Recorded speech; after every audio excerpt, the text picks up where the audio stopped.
ओम अज्ञानतिमिरान्धस्य ज्ञानाञ्जनशलाकया चक्षुरुन्मिलितं येन तस्मै श्रीगुरवे नमः। नमः ओं विष्णुपादाय कृष्णपृष्ठाय भूतले श्रीमते भक्तिवेदान्तस्वामिन् इति नामिने। नमस्ते सारस्वतीदेवे गौरवाणी प्रचारिणे निर्विशेषशून्यवादी पाश्चात्यदेशतारिणे। जय श्री कृष्ण चैतन्य प्रभु नित्यानंद श्री अद्वैत गदाधर श्रीवास आदि गौर भक्तवृंद। हरे कृष्ण कृष्ण कृष्ण हरे हरे, हरे राम राम राम हरे हरे। गुरुवे गौरचंद्राय राधिकाय तदालये कृष्णाय कृष्ण भक्ताय तद्भक्ताय नमो नमः। हरे कृष्णा।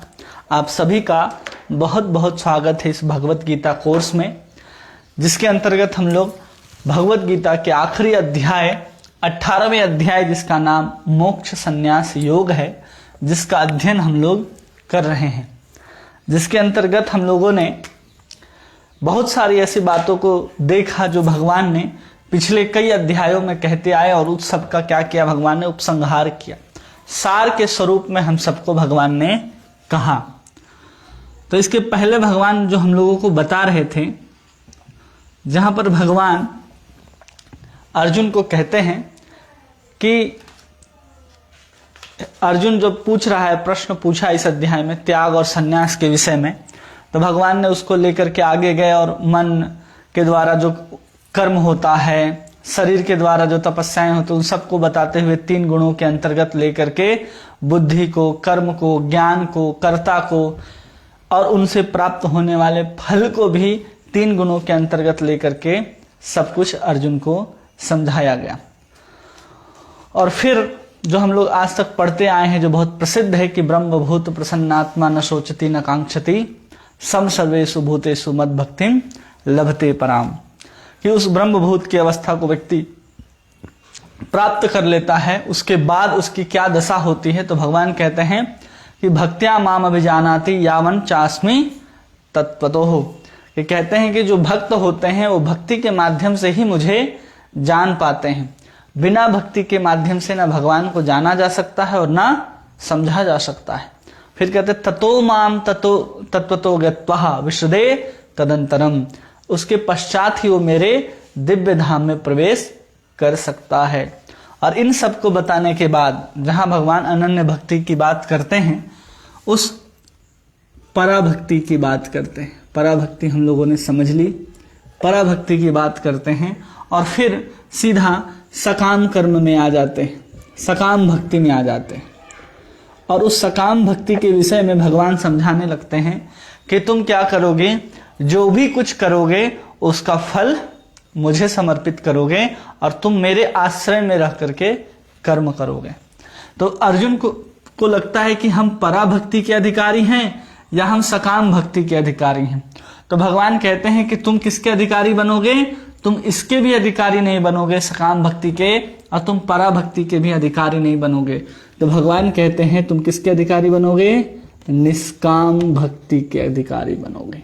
इन दोनों के मध्य में क्या है, निष्काम भक्ति है। ये शुद्ध भक्ति है, ये निष्काम भक्ति है, सकाम भक्ति है। सकाम भक्ति वो भक्ति है जिसमें हम कर्म अपने हिसाब से करते हैं और उस कर्म का फल भगवान को समर्पित करते हैं। और निष्काम भक्ति में हम कर्म भी भगवान का समझते हैं और फल भी भगवान को देते हैं।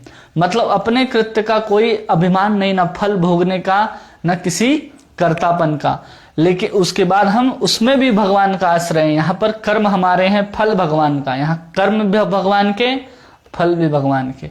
शुद्ध भक्ति में न कर्म भगवान के हमारे होते हैं, न फल। वहां जो कुछ होता है सब दिव्य होता है। सब दिव्य मतलब कि एक भी चेष्टा अपने लिए नहीं होती, कृष्ण से इतर एक भी इच्छा, एक भी चेष्टा क्रिया के द्वारा, मन के द्वारा, वचन के द्वारा भी नहीं आती है। वहां उस स्तर को बोलते हैं शुद्ध भक्ति। उसकी व्याख्या भक्ति रसामृत सिंधु में विस्तार पूर्वक करी गई है। तो वहां पर भगवान ने अर्जुन को बताया निष्काम कर्म करने के लिए।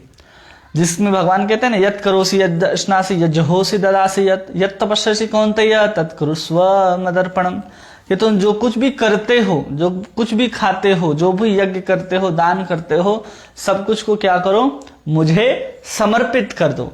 तो वहां पर भगवान इसी की बात कर रहे हैं कि ऐसी भक्ति होनी चाहिए, मतलब कर्म भगवान के लिए होने चाहिए, कर्म भगवान का, कर्म भगवान का। और यहां पर क्या है, फल भगवान का है, भगवान का। मतलब इसमें व्यक्ति जो है स्वयं को कर्ता भी मानता है और भोक्ता भी मानता है, लेकिन भोक्ता है, लेकिन फल किसको देता है, भगवान को फल दे करके भगवान के आश्रित में रहता है। कि चलो हमने इतना, आज दुकान व्यक्ति जा रहा है, मान लो वो 50,000 रुपया वो कमाता है एक दिन में, ठीक है, तो उस 50,000 में वो क्या करेगा, इस 50,000 को पूरा भगवान की सेवा में लगा देगा, तो हो गया सकाम भक्ति। एक होता है कि हम जो दुकान में बैठे, वो दुकान भी भगवान का है और उसके हम क्या हैं, केवल एक सेवक हैं। इस भावना से कर्म करते हुए जो कामनाएं नहीं रखता अपने लिए न अपने भीतर, वो निष्काम भक्ति कहलाता है। और उससे परा भक्ति क्या है, तो अन्य अभिलाषिता शून्यम ज्ञान कर्माद्यानावृतम आनुकूल्येन कृष्णानुशीलनम स भक्तिरुत्तमा। मतलब ये कर्म भी है, जो सांसारिक कर्म हम भगवान के लिए कर रहे हैं, वो कर्म वहां समाप्त होकर के केवल जो भक्ति के 64 अंग बताए गए हैं, उन सब भक्ति के अंगों का अनुष्ठान करता है। भगवान को अर्चन करना, भगवान को भोग लगाना, भगवान के लिए उत्सव मनाना, भगवान के लिए नए नए पोशाक के लिए चिंतन करना, भगवान को क्या पसंद है उस अनुसार कार्य करना, मतलब 24 घंटे जो भगवान से संबंधित कार्य उसी के लिए लगा रहता है, वो पराभक्ति की स्थिति है। तो ये भगवान ने हम लोगों को बताया। और फिर निष्काम भक्ति बताने के बाद अर्जुन को 58, इसके पहले श्लोक में कहते हैं अर्जुन को, मत चित्तः सर्वदुर्गाणि मत प्रसादात् तरिष्यसि अथ चेत्तुम अहंकारान् श्रेयोसि विनक्ष्यति। कि अगर तुम मत चित्तः, मेरे मन को मेरे में लगा करके अगर तुम सर्वदुर्गाणि, इस जितने भी अवरोध है उसको तुम लांघ जाओगे। कैसे लांघ जाओगे, केवल और केवल मत प्रसादात् तरिष्यसि। लेकिन तुम अपने अहंकारवश अगर अर्जुन कर्म करते हो तो तुम कभी भी संसार बंधन से नहीं निकल पाओगे, क्योंकि तुम स्वयं को कर्ता मान रहे हो। अब ये समझना है, स्वयं को कर्ता मान रहे हैं मतलब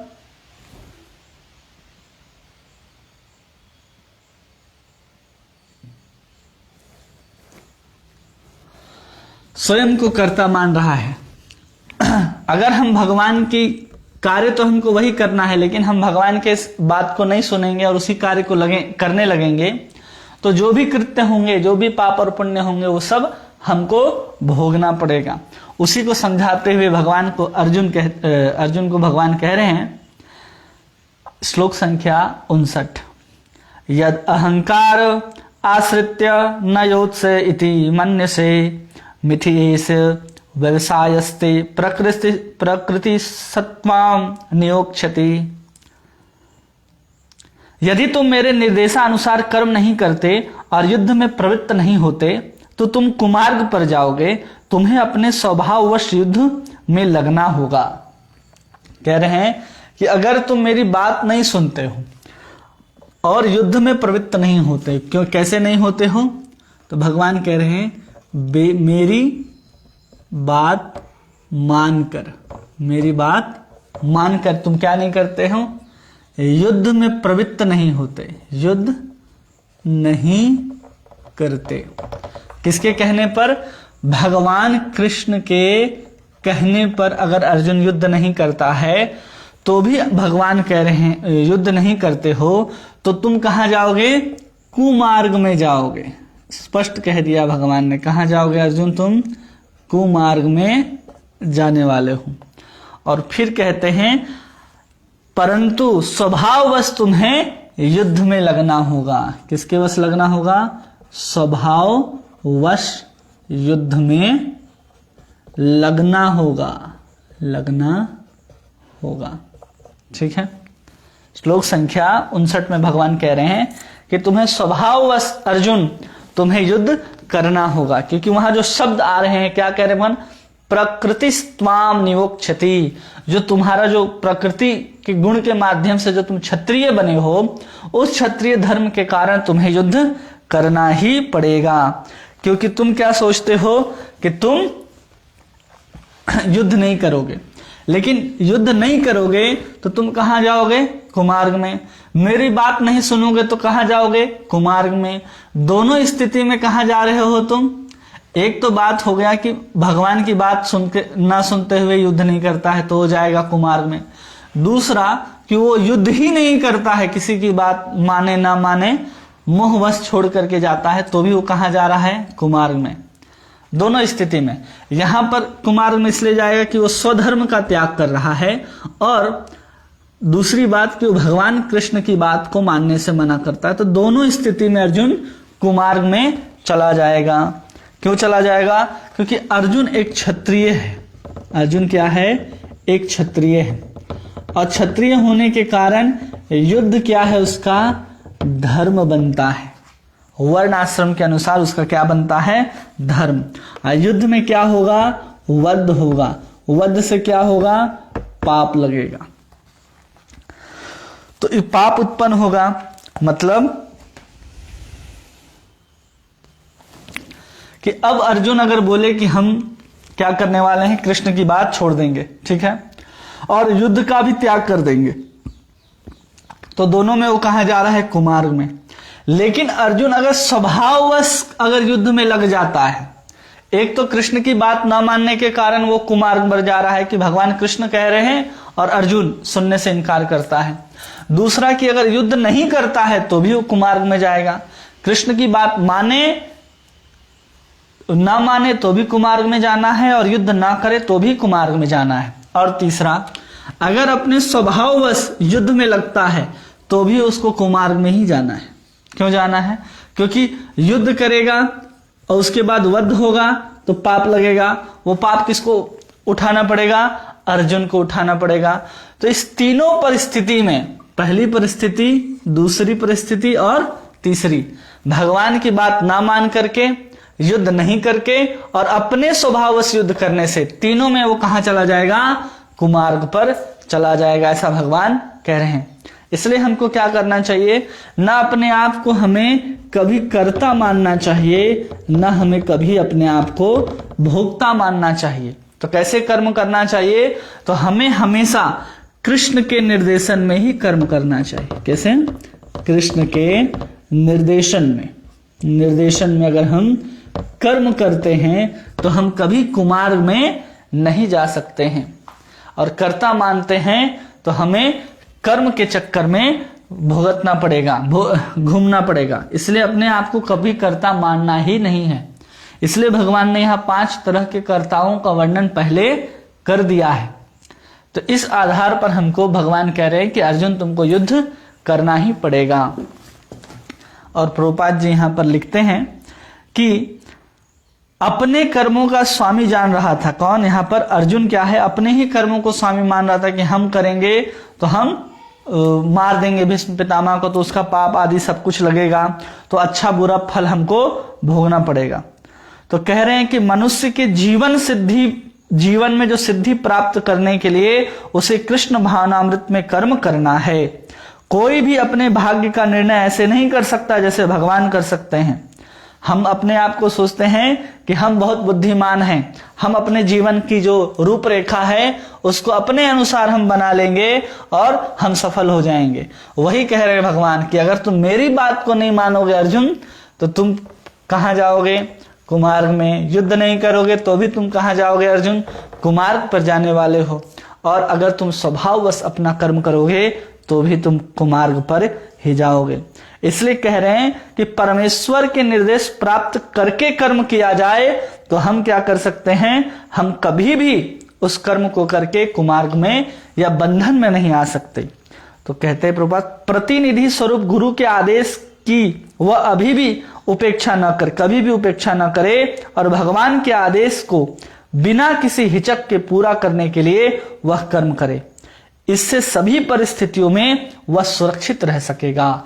अगर हम गुरु के निर्देश में, भगवान के निर्देशन में कर्म करते हैं तो कर्म से उत्पन्न हुआ पाप और पुण्य है वो हमें भोगना नहीं पड़ेगा, हम अगर निर्देशन में कर्म करते हैं। क्योंकि हम तो कर्म करेंगे ही, हम स्वभाववश, प्रकृति स्वभाववश हम कर्म करेंगे, लेकिन उस कर्म को कोई डायरेक्शन मिल जाए कि आपको इस दिशा में कर्म करना है, जो आदेश मिलेगा वो कृष्ण से मिलेगा, गुरु से मिलेगा, तो हम कर्म करने के बाद भी उस कर्म बंधन में कभी बंधने वाले नहीं हैं। यही इसमें प्रभुपाद तात्पर्य में समझाते हैं। आइए श्लोक संख्या 60। भगवान कृष्ण कह रहे हैं, स्वभावजेन कौन्तेय निबद्ध स्वेन कर्मणाम कर्तुम नेक्षेसी यन्मोहात् कर्षसि अवश्योऽपि ततः। भगवान कहते हैं कि इस समय तुम मोहवश मेरे निर्देशानुसार कर्म करने से मना कर रहे हो, लेकिन हे कुंती पुत्र, तुम अपने स्वभाव से उत्पन्न कर्म द्वारा बाध्य होकर के वही सब करोगे। क्या करें कि अर्जुन तुम क्या करें, मोहवश मना कर रहे हो। किस लिए कैसे मना कर रहे हो? मोहवश मना कर रहे हो। और फिर भगवान कहते हैं कि तुम अपने स्वभाववश कर्म करोगे, स्वभाववश कर्म करोगे। कौन सा कर्म करोगे? तो युद्ध करोगे। कि अभी तो मना कर रहे हो, लेकिन तुम युद्ध अर्जुन जरूर करोगे। क्योंकि प्रत्येक स्थिति में व्यक्ति अपने स्वभाव से बंधा हुआ है। हम करेंगे वही चीज, क्योंकि हमारा आदत बहुत पुराना है। हम उसी आदत को केवल और केवल किसी के निर्देशन में ला करके अपने गंतव्य स्थान को बदल सकते हैं। जैसे एक पानी है, पानी का स्वभाव क्या है कि वो बहेगा ही बहेगा। जिधर ढलान होगा उधर वो पानी क्या करेगा? बहता जाएगा, बहता जाएगा। लेकिन इसी को हम अगर दिशा दे दें कि चलो ये बेकार जा रहा है कहीं, तो इसी को हम क्या करते हैं, एक दिशा दे करके हम उसको खेतों की ओर, क्यारियों की ओर मोड़ देते हैं। तो ये कहाँ पहुंच जाता है? ये नदी का पानी उपयोग हो जाता है किसी के लिए। ठीक है, तो वैसे ही हम जीव जो हैं, हम अपने प्रकृति से उत्पन्न जो स्वभाव है, प्रकृति जो हमको स्वभाव देती है, बार बार कर्म करने के कारण जो हमारे अंदर स्वभाव बन जाता है, वो स्वभाव है कि हम कर्म करेंगे और वही कर्म करेंगे जैसा हमारा स्वभाव है। जैसे अर्जुन का स्वभाव क्षत्रिय का है, तो क्षत्रिय होने के कारण युद्ध तो करेगा ही करेगा, वो जाने वाला कहीं नहीं है। चाहे वो रो करके भीष्म पितामह के ऊपर तीर चलाए, द्रोणाचार्य के ऊपर तीर चलाए, लेकिन वो तीर तो अवश्य चलाना ही पड़ेगा। लेकिन वही तीर अगर कृष्ण के कहने पर चलाता है, तो सारी की सारी जिम्मेदारी कहां जाएगी? कृष्ण की ओर जाती है। सब जिम्मेदारी कृष्ण लेते हैं। वहां से जो पाप, जहां से पुण्य उत्पन्न होगा, वो सब कृष्ण लेंगे। इसलिए हमको अपने स्वभाव में रह करके भी भगवान कह रहे हैं कि मेरे बातों को सुनो, कि तुम अपने स्वभाव अनुसार कर्म करो, लेकिन उस कर्म को क्या करो कि मुझे समर्पित कर दो, तो सकाम भक्ति हो गया। फिर कह रहे कि तुम मेरे लिए कर्म करो। अर्जुन को क्या आदेश दे रहे हैं भगवान? कि तुम मेरे लिए कर्म करो। भगवान कह रहे हैं अर्जुन को कि मेरे लिए करो, मेरे लिए कर्म करो। जब भगवान ही आदेश दे रहे हैं मेरे लिए कर्म करो, तो अर्जुन का ये कर्म कैसा हो जाएगा? इसको कहते हैं निष्काम भक्ति। क्योंकि कृष्ण के निर्देशन में और कृष्ण के लिए ही किया जा रहा है, तो कृष्ण के लिए किया गया कर्म, कृष्ण के ही आदेश से किया गया कर्म जो है वो भक्ति कहलाएगा। ना कि वो साधारण जो हम पहले बात कर रहे थे कि सकाम कर्म, निष्काम कर्म, वो अलग है। और ये सकाम भक्ति, निष्काम भक्ति बिल्कुल अलग है। बहुत अंतर है उन सब में। क्योंकि अब तक आप यहां तक हैं, अंतिम है अब, तो हम लोग समझ रहे होंगे कि निष्काम कर्म क्या होता है और निष्काम भक्ति क्या होती है। दोनों में बहुत अंतर है। इस निष्काम भक्ति को पूरा करने से हम शुद्ध भक्ति के स्तर पर जाते हैं। हम निष्काम कर्म को करेंगे तो ज्ञान उत्पन्न होता है, जिससे हम आगे बढ़ते हैं। ये उससे बहुत ऊपर का स्तर है। तो भगवान कह रहे मेरे लिए कर्म करो। इससे क्या होगा? तुम्हें कोई भी कर्म करने के पाप और पुण्य नहीं लगेगा। भगवान पहले भी कहते हैं ना कि मया अर्पिता मनोबुद्धि युद्ध, बोलते हैं मन और बुद्धि को मुझे समर्पित करके तुम युद्ध करो। और यहां भी वही भगवान कह रहे हैं कि तुम कर्म तो करोगे अर्जुन, इसलिए तुम मेरी आज्ञा को मान करके कर्म कर लो। मोहवश अगर तुम त्याग दोगे तो भी तुम्हें स्वभावश कर्म करना ही पड़ेगा। ठीक है, अब आते हैं श्लोक संख्या 61। अब उसी चीज को और स्पष्ट रूप से, जो अभी तक भगवान ने कहा कि तुम्हें अपने स्वभाववश प्रकृति से उत्पन्न जो तुम्हारे गुण है अर्जुन, उसके अनुसार तुम कर्म करने वाले हो, अब तुम्हारे साथ क्या है वो सुनो। अब उसको सार के रूप में भगवान कह रहे हैं। क्या कहते हैं अर्जुन को? ईश्वरः सर्वभूतानां हृदयेश अर्जुन तिष्ठति भ्रामयन् सर्वभूतानि यंत्र रूढ़ानि मायया। हे अर्जुन, परमेश्वर प्रत्येक जीव के हृदय में स्थित है और भौतिक शक्ति से निर्मित यंत्र में सवार की भांति बैठे समस्त जीवों को अपनी माया से घुमा रहे हैं, भरमा रहे हैं। तो भगवान क्या कहते हैं कि ईश्वर सर्वभूतानां हृदयेश अर्जुन तिष्ठति, मतलब कि भगवान कृष्ण जो है, ईश्वर वहां जब कहते हैं ईश्वर, तो ईश्वर का वहां मतलब है, ईश्वर का मतलब है परमात्मा, और परमात्मा का मतलब है अंतर्यामी। अंतर्यामी कौन है? जो हमारे हृदय में बैठे हुए हैं। कहाँ है ईश्वर बैठे हुए? हमारे हृदय में। कौन बैठे हैं? ईश्वर सर्वभूताना, मतलब जितने भी जीवात्माएं हैं उन सब के जीवात्माओं के हृदय में बैठे हुए कौन हैं? भगवान परमात्मा के रूप में, ईश्वर के रूप में बैठे हैं। और फिर कह रहे हैं तिष्ठति भ्रामयन् सर्वभूतानां, जितने भी जीव हैं सबको क्या करें? भरमा रहे हैं। यंत्र रूढ़ानि माया, जो माया से निर्मित है। यंत्र रूढ़ानि माया, माया माया मतलब प्रकृति, और प्रकृति से जो हमको यंत्र मिला वो क्या है? वो शरीर है। ठीक है, तो यंत्र रूढ़ानि माया। और इसी चीज को कहा गया है उपनिषद में, एको देव सर्वभूतेषु गूढ़ सर्वव्यापी सर्वभूत अंतरात्मा कर्माध्यक्ष सर्वभूत निवास साक्षी चेता केवला निर्गुणश्च। कि वही भगवान कहते हैं ना कि मैं क्या हूं? सबके हृदय में बैठा हूं, सबका साक्षी हूं, सबका अनुमति देने वाला हूं, और मैं सबके प्रति उदासीन होकर के वहां पर बैठे रहता हूं। 9वें अध्याय में भगवान ने कहा कि मैं सबके हृदय में हूं, केवल और गतिर भरता प्रभुर साक्षी, कि केवल साक्षी के रूप में है, गति के रूप में बैठे रहते हैं। अनुमंता च भोक्ता च महेश्वर, कि भगवान वहां पर अनुमति देने के लिए हृदय में बैठे रहते हैं। तो जब यहां पर कह रहे हैं श्लोक में कि ईश्वर सबके हृदय में बैठ करके माया शरीर रूपी यंत्र में सवार होकर के भ्रामयन, मतलब क्या कर रहे हैं? सबको भरमा रहे हैं, घुमा रहे हैं। तो कैसे है इसको हम लोग समझते हैं, किसको घुमा रहे हैं? क्योंकि भगवान कर्म करने की प्रेरणा जो है, जब कहा जा रहा है कि नहीं देते, सबके प्रति साक्षी होते हैं। और उसी के ठीक पहले आचार्य कहते हैं कि एको देव सर्वभूतेषु सर्वव्यापी भूतर अंतरात्मा कर्माध्यक्ष सर्वभूतास, कि कर्म की अध्यक्षता करते हैं, कौन क्या कर रहा है, और साक्षी चेता केवलः निर्गुणश्च, केवल और केवल उस कर्म के साक्षी होते हैं कि तुमने ऐसे कर्म को किया है। तो इसको समझना है, जो ईश्वर के विमुख हैं, ईश्वर के विमुख हैं, ईश्वर के विमुख हैं। बहुत सारे जीव हैं जो ईश्वर के, बहुत सारे जीव हैं जो ईश्वर के विमुख होते हैं। उनके लिए क्या है?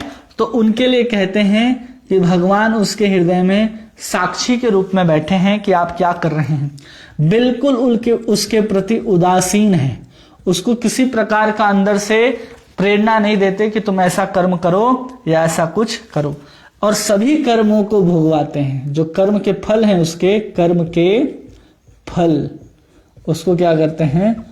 भोगने देते हैं, भोगने देते हैं। वो जो कुछ भी कर रहा है, जो कुछ भी उसको प्राप्त हुआ है, कैसे प्राप्त हुआ है?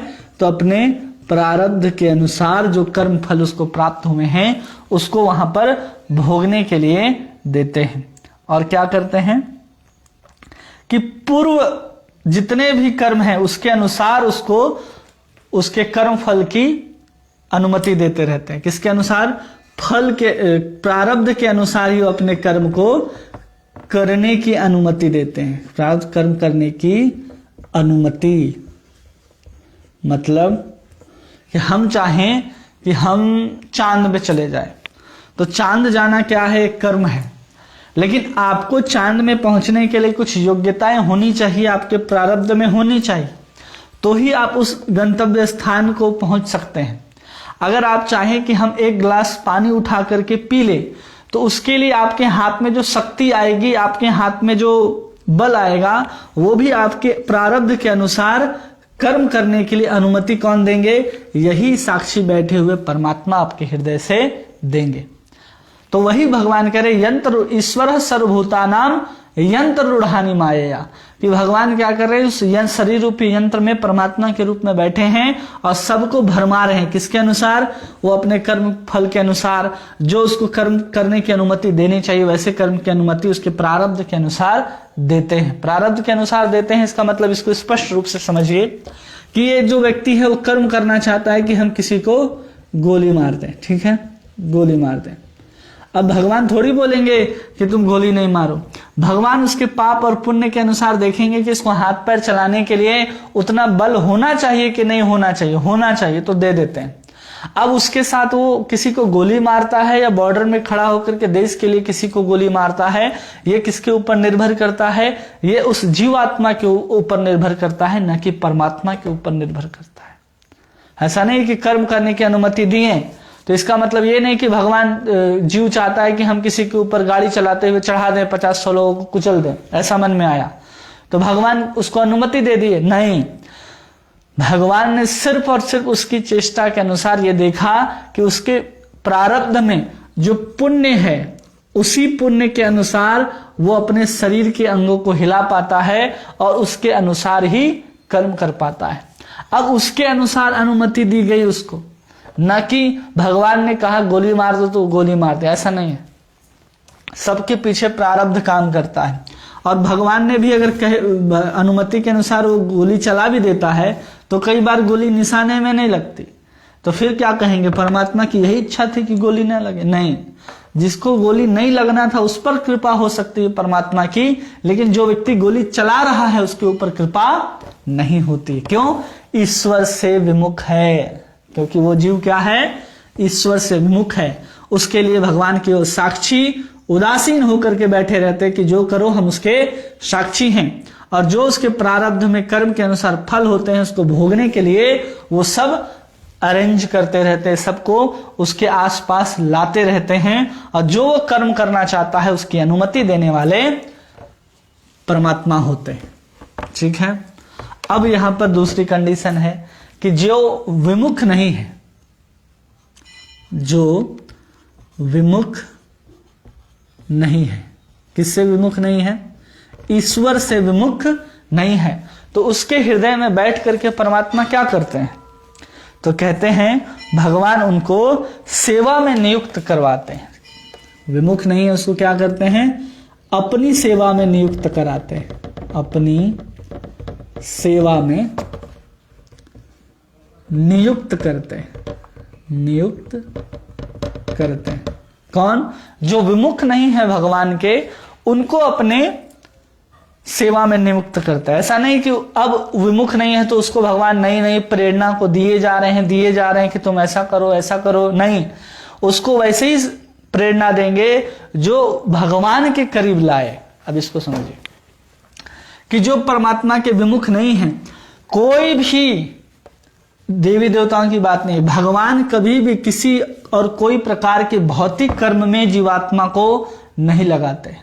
अगर वो भगवान से विमुख नहीं है, भगवान के सम्मुख है, वो भगवान की ओर मुड़ गया है, परमात्मा की ओर मुड़ गया है, तो परमात्मा क्या करते हैं, उसको कभी सांसारिक सेवा में नहीं लगाएंगे कि हाँ अब तुम ऐसा कर्म करो, तुम्हें इतने नंबर का लॉटरी खरीदो, तुम कल करोड़पति बन जाओगे, तुम रात को इतना बजे उठो, उठ करके फलाना गाड़ी पकड़ो, वहां जाओगे तो तुम्हें एक सोना भरा बैग मिलेगा, तुम वहां से अमीर बन जाओगे। ऐसी प्रेरणा नहीं देते, वो केवल अपनी सेवा में नियुक्त करते हैं, केवल और केवल।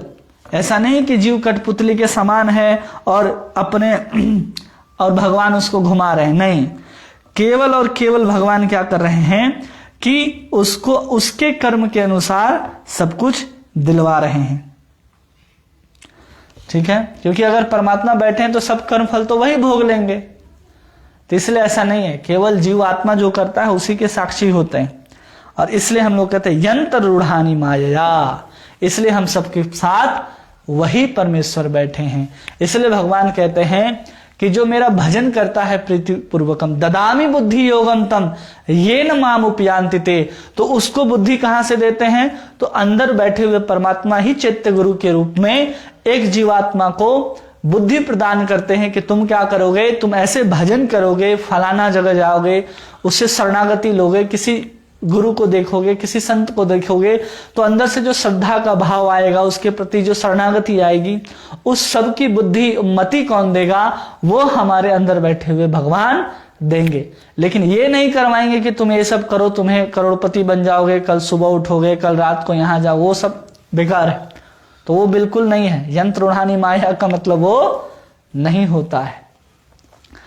अब इसी परमात्मा के बारे में भगवान जो सबके हृदय में विराजमान है, भगवान श्री कृष्ण के स्वांश परमात्मा, उन्हीं के बारे में भगवान 62वें श्लोक में कह रहे हैं। श्लोक संख्या 62, तमेव शरणं गच्छ सर्वभावेन भारत तत्प्रसादात् परम शांति स्थानम प्राप्स्यसि शाश्वतम।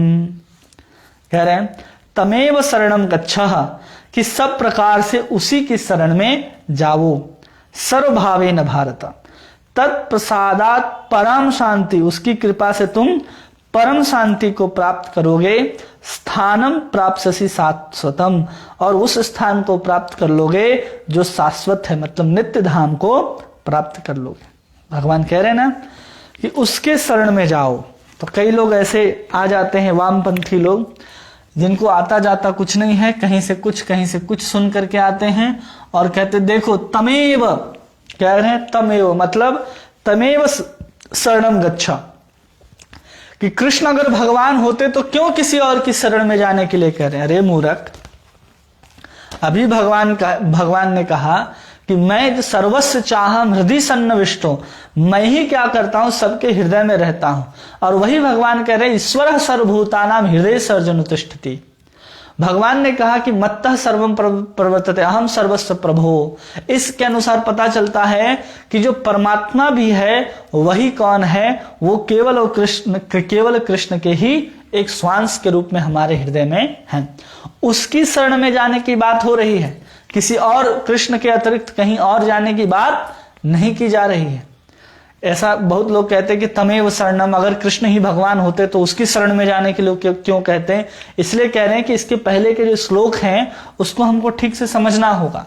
भगवान ने कहा कि जो जैसा कर्म करता है उसको उस हिसाब से भगवान फल देते हैं। ऐसा क्यों भगवान कह रहे हैं, क्योंकि पहले भगवान ने कहा अर्जुन को कि प्रकृति के स्वभाववश तुम कर्म करोगे। अब उसको ऐसे समझ लीजिए कि भगवान उसी परमात्मा के विषय में क्यों कह रहे हैं जो हमारे हृदय में है। ठीक है, तो पहले के श्लोकों को आप याद कीजिए। प्रकृति है, इसी प्रकृति के 3 गुण होते हैं, सतोगुण, रजोगुण और तमोगुण। ये तीनों गुणों से ही व्यक्ति क्या बनता है, ब्राह्मण, क्षत्रिय, वैश्य और शूद्र। ठीक है, ये 4 वर्ण आ गए, किसके अनुसार, प्रकृति के गुणों के अनुसार आए। अब अर्जुन यहां पर कौन है, क्षत्रिय है। क्षत्रिय होने के कारण ये क्या करेगा, युद्ध करेगा। ठीक है, अब अर्जुन क्षत्रिय है, उसके कर्म के साक्षी उसको फल कौन भुगवाएगा। अब बताइए कि जब आप छोटे बच्चे को किसी के साथ अकेले छोड़ देते हैं तो आप चाहते हैं ना कि कोई ऐसा व्यक्ति हो जो पता चले कि क्या हुआ है क्या नहीं हुआ है, ताकि उसे उचित मार्गदर्शन दिया जा सके।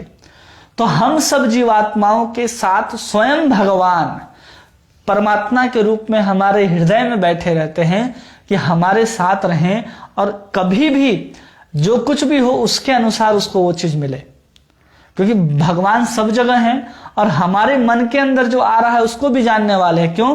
परमात्मा के रूप में हमारे अंदर बैठे हैं। वही भगवान आपके अंदर भी परमात्मा के रूप में बैठे हैं। कोई कहते हैं ना कि हम आपके मन की बात को जान गए, तो क्या मन की बात उड़ती है क्या हवा में? नहीं, वही परमात्मा क्या करते हैं, उस बात को बताते हैं।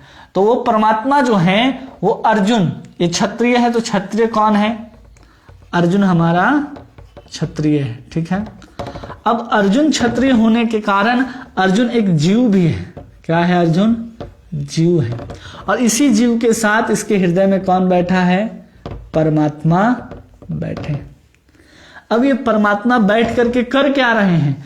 परमात्मा बैठ करके यही काम कर रहे हैं कि उसके कर्मों के साक्षी बने हुए हैं, उसको अनुमति देते हैं, उसको गति मतलब उसके कर्म फल उसको प्रदान करते हैं। अगर वो नहीं बैठेंगे तो साक्षी कौन रहेगा आपके कर्मों का? आपको क्या करना है क्या नहीं करना है कौन जानता है? ये सब कुछ परमात्मा ही जानने वाले हैं। करोड़ों अरबों खरबों जन्मों में हमने जो भी किया है वो सब वासनाएं, वो सब इच्छाएं, वो सब कृत्य किसी को पता है तो वो परमात्मा को पता है।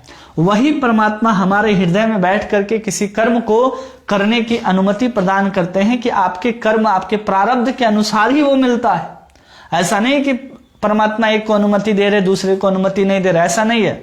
परमात्मा सबके प्रति समभाव होते हैं, इसलिए उनको उदासीन भी कहा जाता है। अब अर्जुन की वही स्थिति है यहाँ पर कि अर्जुन के साथ जीव के रूप में परमात्मा उसके हृदय में बैठे हैं। अब भगवान कह रहे हैं कि तुम क्या करो, सब जो कर्म करते हो वो ईश्वर के प्रति समर्पित होकर के कर्म करो। जब हम अर्पित होकर के कर्म करते हैं तो किसको अर्पित करेंगे? हमारे हृदय में जो परमात्मा है उसी को हम अर्पित होकर के निष्काम भाव से कर्म कर सकते हैं। हम निष्काम भाव से कर्म कर सकते हैं कब? जब हम परमात्मा से संबंधित हो। इसलिए भगवान कह रहे तमेव शरणम गच्छ सर्वभावेन भारतः, तुम उसी के शरण में जाओ। किसकी शरण में जाओ? उस परमात्मा के शरण में जाओ, क्योंकि ये सब कुछ प्रकृति से आया है। तुम क्षत्रिय हो, युद्ध करना पड़ेगा और मेरी आज्ञा से युद्ध नहीं करोगे तो तुम विनष्ट हो जाओगे। इसलिए भगवान कहते हैं कि सभी के हृदय में बैठे हुए परमात्मा हैं, वही जीवों को क्या कर रहे हैं? उसके कर्म के अनुसार इस संसार में भरमा रहे हैं। तो तुम क्या करोगे? जब उनके शरण में चले जाओगे तो भगवान कहते हैं कि परम शांति स्थानम प्राप्स्यसि अव्ययम, तुम उस परम स्थान को प्राप्त कर लोगे जो अव्यय है, नित्य धाम है, जिसका नाश नहीं होने वाला है। तो उसको हम लोग समझते हैं तमेव शरणम गच्छ, मतलब कृष्ण यदि कृपा, कहते हैं चैतन्य चरितामृतकार, कृष्ण यदि कृपा करे कोनो भाग्यवाने।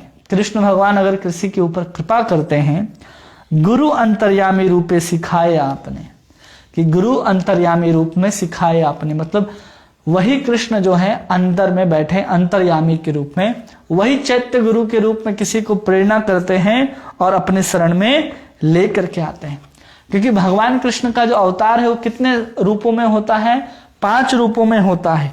एक होता है अर्चा के रूप में, अर्चा, अर्चा मतलब विग्रह, भगवान के जो विग्रह होते हैं उसको अर्चा कहते हैं। दूसरा होता है अंतर्यामी के रूप में, वही परमात्मा जो हमारे हृदय में बैठे हैं, अंतर्यामी। तीसरा होता है भगवान का अवतार, अवतार समूह के रूप में, अवतार समूह। जैसे भगवान कभी नरसिंह, कभी वामन, कभी राम, ये बन करके आते रहते हैं। और फिर व्यूह के रूप में, और 5वां स्वयं कृष्ण होते हैं। ये 5 रूप में भगवान हम सबके ऊपर कृपा करते हैं। तो जो अंतर्यामी है वही चैत्य गुरु के रूप में किसी व्यक्ति को कृपा करते हैं जो बहुत भाग्यशाली होते हैं, और फिर वो परमात्मा के शरण में जाता है। और यहां पर जो पराम शांति कहा जा रहा है, क्या कह रहे हैं वहां से भगवान? पराम। इस पराम का अर्थ है कि अपने विद्या और अविद्या से निवृत्त होकर के होने के बाद वो धाम को प्राप्त होता है। ऐसा नहीं है कि वो तुरंत प्राप्त हो जाएगा। क्यों? क्योंकि भगवान यहां पर कह रहे हैं इस श्लोक में कि तमेव शरणम गच्छेन, तो वहां जिसकी शरण में जाने की बात हो रही है वो अंतर्यामी परमात्मा है। कौन है वो? अंतर्यामी परमात्मा। इनकी कृपा से भी हमको धाम मिलेगा, लेकिन इनकी कृपा से धाम कब मिलेगा?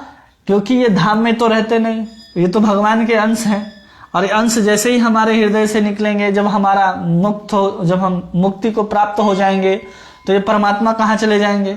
जहां से आए हैं वहां पर चले जाएंगे। तो अब ये तो हमको भगवत धाम जाने के लिए योग्य बनाएंगे, लेकिन कब? पराम।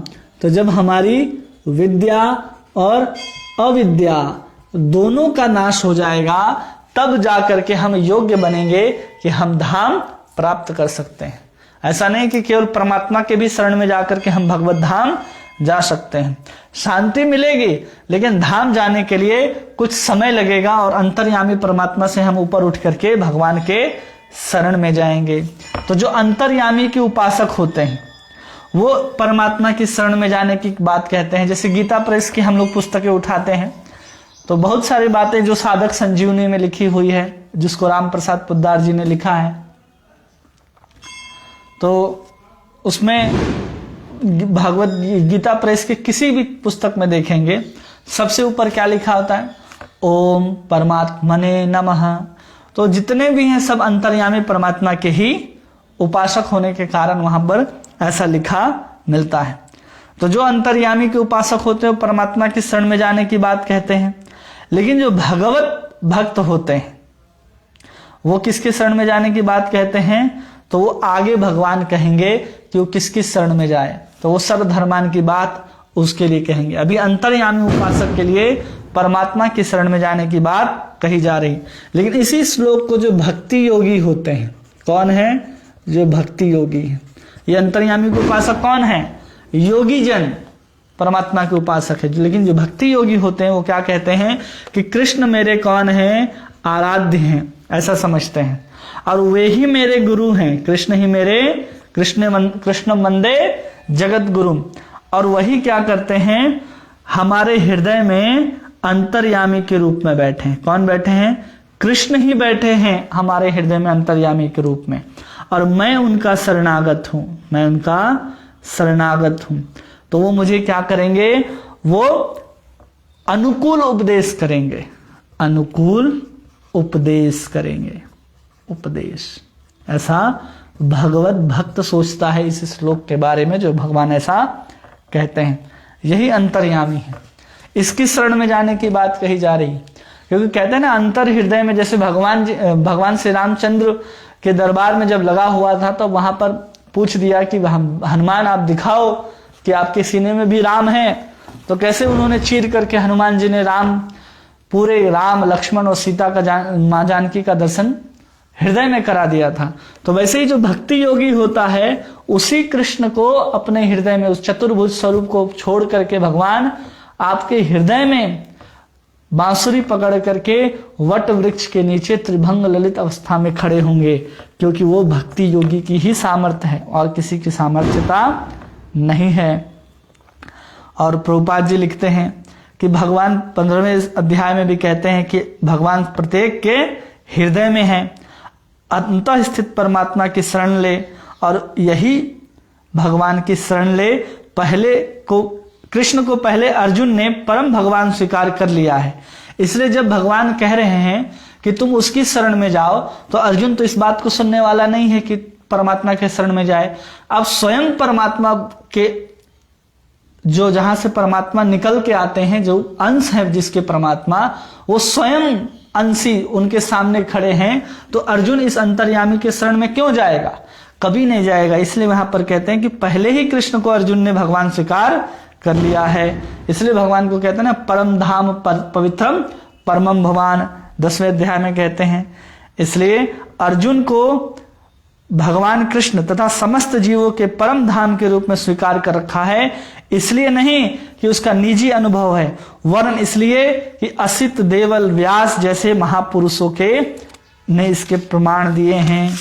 तो अर्जुन को जब भगवान कह रहे हैं कि तुम क्या करो कि तुम उनकी शरण में जाओ, किसकी शरण में? जो अंतर्यामी परमात्मा है। तो अर्जुन के सामने स्वयं इस परमात्मा के भी अंशी, ये तो अंश हैं उनके अंशी स्वयं खड़े हैं सामने। तो अंतर्यामी के शरण में जाने वाला अर्जुन नहीं है, क्योंकि स्वयं कृष्ण उनके सामने खड़े हैं। लेकिन भक्ति योगी कैसे सोचता है कि जो हमारे कृष्ण आराध्य हैं वही हमारे गुरु हैं, वही हमारे हृदय में बैठे हैं और उनके शरणागत होंगे तो हमको अनुकूल उपदेश दिया जाएगा। श्लोक संख्या 63। इति ते ज्ञानम अख्यातम गुह्यात् गुह्यतरम मया विमस्रेत अशेषेण यथा इच्छसि तथा कुरु। इस प्रकार मैंने तुम्हें गुह्यतर ज्ञान बतला दिया, इस प्रकार पूरी तरह से इसी तरह पूरी तरह से मनन करो और जो चाहे सो करो। क्या कहते भगवान?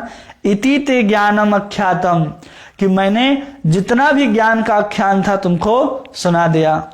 गुह्यतरम मया, और जो भी गुह्यतर ज्ञान था वो सब बतला दिया। अब कहते हैं विमर्श्य, माने उसका चिंतन करो, उसको बार बार अनुमोदन करो, आलोचना करो उसका कि क्या भगवान ने कहा, क्या नहीं कहा, ये सबको चिंतन करो, मनन करो। और फिर कहते भगवान यथेच्छसि तथा कुरु, फिर जो तुम्हारा मन करता है अर्जुन उस बात को करो। भगवान ने अर्जुन को कह रहे हैं कि अर्जुन हमने तुमको सब कुछ बता दिया, अब सब कुछ बताने के बाद तुमको जैसा मनन करते हो, जैसा चिंतन करते हो, उस चिंतन के बाद जो भी तुम्हारा इच्छा होगा अर्जुन तुम उस चीज को करना। क्यों करना? क्योंकि बिना इतने सारे बातों को भगवान ने बतलाया अब तक, अब उस सब की आलोचना करने के लिए भगवान अर्जुन को कह रहे हैं कि अर्जुन हम तुमको इतने सारे ज्ञान का गुह्यतर बात बतलाएं, तुम अब क्या करो कि तुम इन सब का आलोचना करो, इन सब का चिंतन करो और चिंतन करके बताओ कि क्या करना चाहिए, तो उस हिसाब से तुम कर्म करो। यत इच्छसि तथा करो, जैसे तुम्हारी इच्छा होती है वैसा तुम कर्म करो। अब इसको समझ जाइए कि भगवान कह रहे इति, सबसे पहला शब्द इस श्लोक में भगवान क्या लाए? इति, मतलब अब जो कुछ भी कहना था भगवान ने इति कह करके समाप्त कर दिया कि हमने जो कुछ कहना था कह दिया। अब इस प्रकार जितने भी गुह्य ज्ञान बताने थे अर्जुन हमने तुमको बता दिए। मतलब कि गुह्य ज्ञान मतलब जितने भी शास्त्र हैं, हमारा जो शास्त्र है वो ज्ञान शास्त्र। अब ज्ञान शास्त्र क्या है? एकदम गुह्यतर है। क्या है ये? गुह्यतर, सीक्रेट एकदम। अब उस ज्ञान को बता दिए। अब इस ऐसा ज्ञान है, ज्ञान शास्त्र है, उसमें भी ये गुह्यतर है। क्यों? क्योंकि जितने भी ज्ञान शास्त्र हैं उसको व्यास जी लिख रहे हैं, वशिष्ठ जी लिख रहे हैं, उसको नारद जी द्वारा बताया जा रहा है। इन सबके द्वारा भी इस गुह्यतर चीज को नहीं लिखा गया और नहीं प्रकाशित किया गया। इनके द्वारा भी क्या नहीं किया गया? प्रकाशित नहीं किया गया, प्रकाशित नहीं किया गया। किनके द्वारा भी? इनके द्वारा भी। इसलिए इस शास्त्र को जो भगवान ने बताया अब तक उसको भगवान गुह्यतर बता रहे हैं। क्यों बता रहे हैं? कि इतना जो अति गुह्य ज्ञान है, इसका ज्ञान जो है वो भगवान किसी को नहीं करते। क्यों नहीं करते? क्योंकि गुह्यतर ज्ञान है, हर किसी को भगवान नहीं बताना चाहते। लेकिन जैसे ही अर्जुन शरणागत हुआ भगवान के, कार्पण्य दोषो अपहत स्वभाव पृच्छामि त्वाम धर्म सम्मूढ़ चेता साधि माम त्वाम प्रपन्नम, जैसे ही भगवान को कहा तो हिमालय के समान जो भगवान कृष्ण उनके सामने खड़े थे, वो दया का जो, करुणा का जो शरणागति के पास जो ताप था, उस ताप से वो करुणा का हिमालय जो है वो पिघल करके गंगा के ज्ञान के समान इस गीता को प्रवाहित करते हैं और पूरे के पूरे मानव समाज को कृतार्थ करते हैं। वो है गीता जो गीता का ज्ञान जो है वो किसी अन्य शास्त्र में देखने के लिए नहीं मिलता। और ये सब ज्ञान जो है वो क्या है, जितने भी शास्त्र हैं, उपनिषद है या फिर वेद है, संहिताएं हैं, अरण्यक है, ये सब कुछ जो है उन सब में जो श्रेष्ठ ज्ञान है वो गीता में ही है, क्योंकि इन सब में भी जो नहीं है वो भगवान ने स्वयं बताया है। इसलिए इसको क्या कहा जाता है, अति गुह्य ज्ञान कहा जाता है। अब अर्जुन सोचे कि क्या क्या भगवान ने बताया हो, तो आगे भगवान क्लियर करेंगे, बताते हुए अर्जुन को कि सुनो हम ही बताते हैं। तो उसके पहले आचार्य हम लोगों को समझा रहे हैं कि भगवान ने क्या क्या बतलाया। तो भगवान ने, अगर हम सत्य को जानना चाहें तो उसी सत्य को, परम सत्य को, सत्य नहीं परम सत्य कहेंगे, परम सत्य को हम 3 रूपों में जानते हैं। सबसे पहले उसको हम लोग ब्रह्म के रूप में जानते हैं, दूसरा हम उसको परमात्मा के रूप में जानते हैं, तीसरा हम उन्हीं को भगवान के रूप में जानते हैं, जो परम सत्य है। और भगवान कौन है, कृष्ण है। तो जहां पर भगवान ने ब्रह्म के बारे में बताया वो ज्ञान गुह्य कहलाता है, जहां पर भगवान ने परमात्मा के बारे में बताया वो गुह्यतर कहलाता है, और जो भगवान के बारे में जहां पर बतलाते हैं वो गुह्यतमम कहलाता है। अब ये क्या है, एक होता है secret, top secret, most secret, मतलब रहस्य में भी जो सबसे ज्यादा रहस्य हो, वैसे सबसे ज्यादा रहस्य क्या है, भगवान के बारे में बताना सबसे बड़ा रहस्य। और इसमें भी अगर हम देखेंगे इस गुह्यतम में भी, तो इसको भी 3 भाग में बांट सकते हैं, इसको भी 3 भाग में। जैसे द्वारिका का लीला वो गुह्य है, मथुरा का लीला भगवान कृष्ण की वो गुह्यतर है, और वृंदावन की लीला ये क्या है, मोस्ट सीक्रेट, वृंदावन की लीला। तो ऐसे गुह्य, गुह्यतर और गुह्यतमम के रूप में हम इसको जान सकते हैं। और फिर जहां पर भगवान ने 1 से 6 तक के अध्याय को अगर हम देखें, तो 1 से 6 तक के अध्याय में भगवान ने कर्म की शिक्षा दी, और उस कर्म की शिक्षा में भी क्या बतलाया, निष्काम कर्म हम लोगों को करने के लिए कहा, निष्काम कर्म। अब निष्काम कर्म करने से क्या लेते हैं हम, ज्ञान प्राप्त होता है, और ज्ञान का आश्रय कर हम लोग किसको प्राप्त होते हैं, ब्रह्म को प्राप्त होते हैं। तो जहां पर भगवान ने निष्काम कर्म की बात कही तो कैसा ज्ञान है, वो गुह्य ज्ञान है, जहां पर हम ज्ञान का आश्रय लेकर के आगे क्या प्राप्त कर लेते हैं, ब्रह्म को। अब ब्रह्म ज्ञान गुह्य है, अब निष्काम कर्म से हमारे अंदर ज्ञान की जागृति होती है, और ज्ञान का ही आश्रय करके हम उस ब्रह्म को प्राप्त होते हैं। तो यहां पर जो निष्काम कर्म का जहां पर ज्ञान दिया गया वो क्या कहलाता है, वो गुह्य कहलाता है। और कर्मानुसार निर्गुणा भक्ति प्राप्त करने की इच्छा करते हैं। अगर कोई इसी निष्काम कर्म को करता रहे और ब्रह्म को प्राप्त करेगा, और ब्रह्म भूत प्रसन्न आत्मा के बाद लभते, किसी साधु और भक्त की कृपा से वो पराभक्ति को प्राप्त करता है।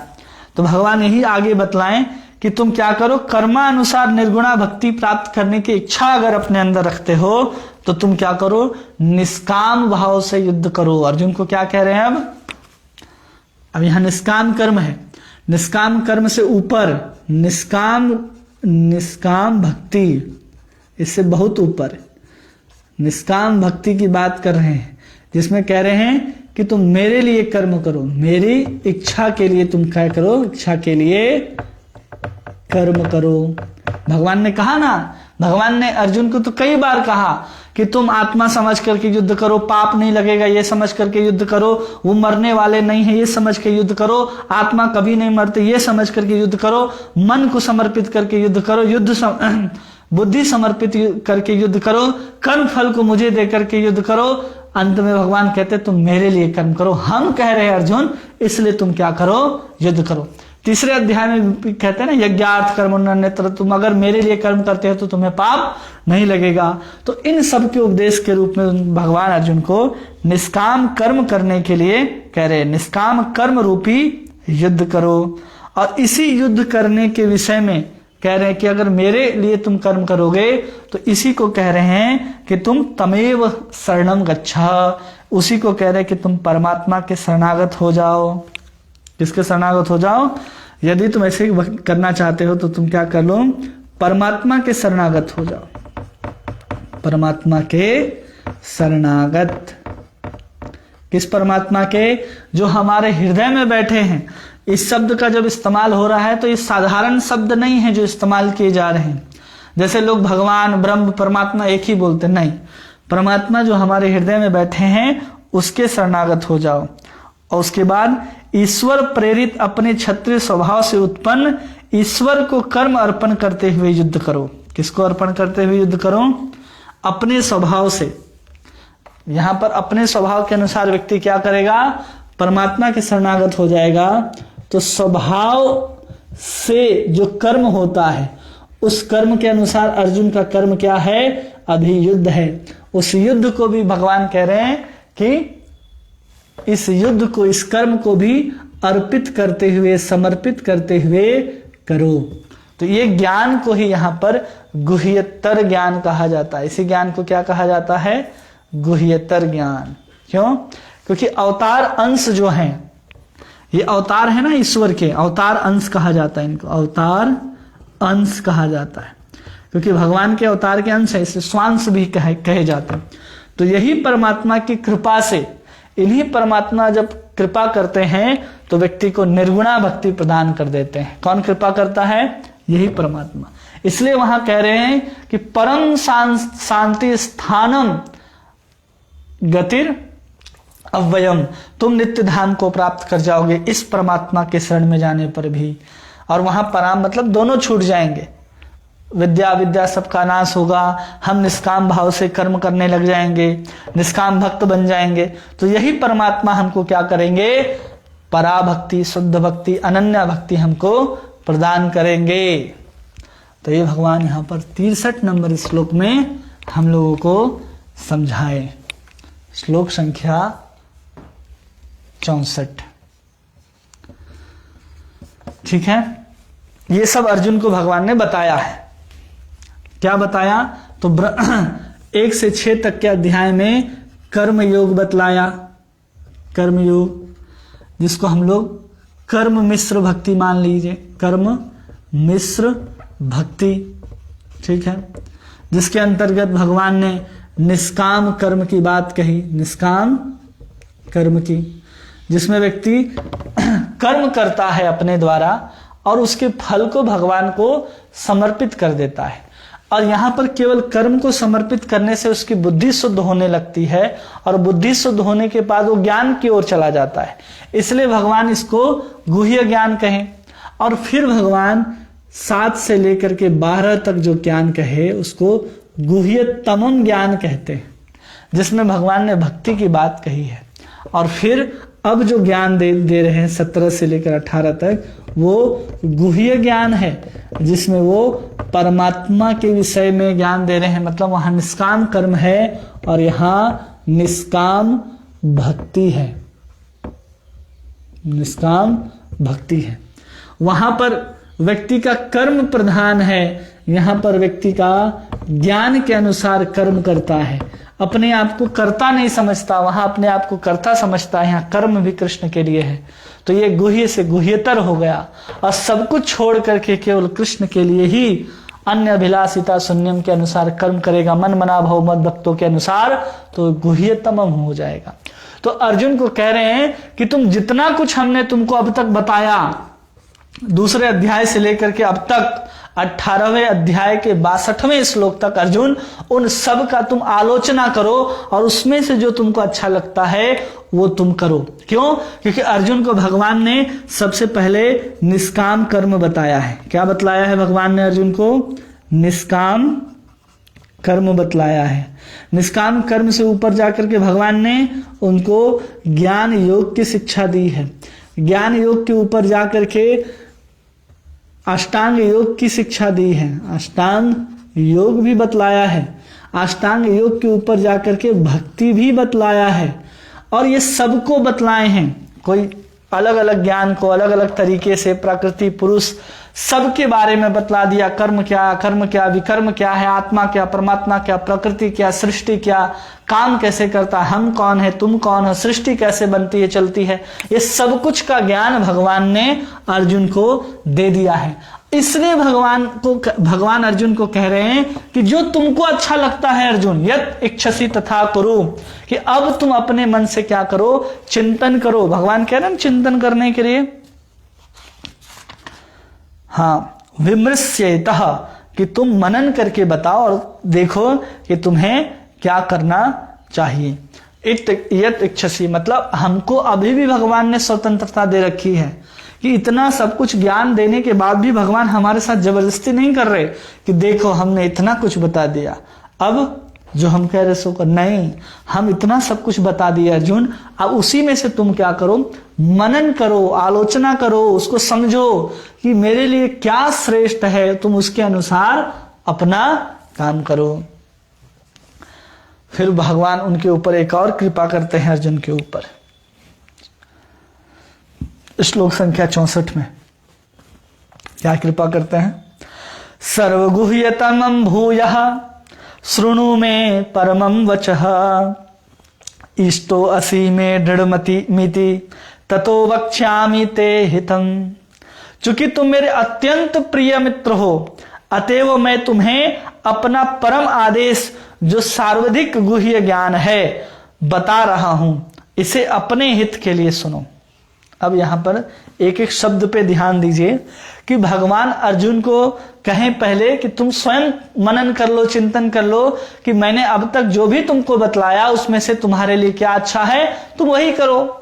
अब भगवान कह रहे सर्वगुह्यतमं भूयः, कि मैं तुम्हें कह रहा हूं पुनः मतलब कि भगवान भूय शब्द यहां यूज कर रहे हैं, इस्तेमाल भगवान क्या कह रहे हैं यहां पर, भूयः। भूय का अर्थ होता है पुनः। क्या कह रहे हैं भगवान, पुनः। जब भगवान ऐसा कह रहे हैं कि सर्वगुह्यतमं भूयः, कि मैं तुम्हें पुनः जो सर्वाधिक गुह्य है, मतलब सीक्रेट में भी सीक्रेट, मोस्ट सीक्रेट जो है वो तुमको फिर से कहूंगा। मतलब कि जो बहुत सीक्रेट वाला ज्ञान था भगवान ने उसको अर्जुन को कह दिया है। अब अर्जुन चिंतन नहीं कर पाए या फिर अर्जुन को देख रहे हैं, आचार्य बताते हैं कि जब भगवान ने अर्जुन को कहा कि तुम अब चिंतन करो, मनन करो कि जो हमने कहा तुम्हारे लिए क्या श्रेष्ठ है, तो अर्जुन सोचने लग जाते हैं, एकदम स्तब्ध हो जाते हैं, निस्तब्ध हो जाते हैं कि अब हम क्या करें, भगवान ने तो इतना सारा चीज कह दिया, क्या मेरे लिए उचित होगा। तो एकदम मूर्तिवत जैसे अर्जुन सोचने लग जाते हैं, उनका चेहरा देख करके भगवान समझ जाते हैं और भगवान कृष्ण उनके ऊपर कृपा करने के लिए भगवान कृष्ण पुनः कहते हैं कि सर्व गुह्यतमं भूयः, मैं पुनः तुम्हें कहूंगा। पुनः का अर्थ है कि भगवान ने इस बात को पहले इसी गीता के अंदर कहीं ना कहीं कह दी है, उसी बात को भगवान पुनः कहने जा रहे हैं। तो कह रहे